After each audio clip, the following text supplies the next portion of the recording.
शेतकरी पुत्र संघर्ष समिती नांदेड यांनी हा खरं तर हे निवेदन खताच्या चढ्या दराने विक्रीबाबत दैनिक ॲग्रोमध्ये प्रसिद्ध केले होते। नांदेड येथील आपण जिल्हा कृषी अधिकारी नांदेड यांनी 5/12/2025 आदेशाने नायगाव येथील कृषी सेवा केंद्र धारकांची तपासणी करण्याकरता कृषी विकास अधिकारी जिल्हा परिषद नांदेड यांच्या आदेशाखाली भरारी पथकाची आपण स्थापना केली होती।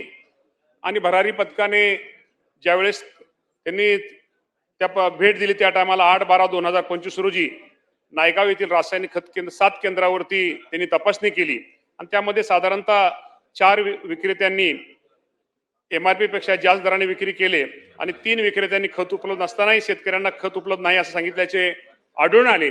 त्याप्रमाणे आपण या 7 जणांवरती आपण त्यांची निलंबनाची कारवाई केलेली आहे।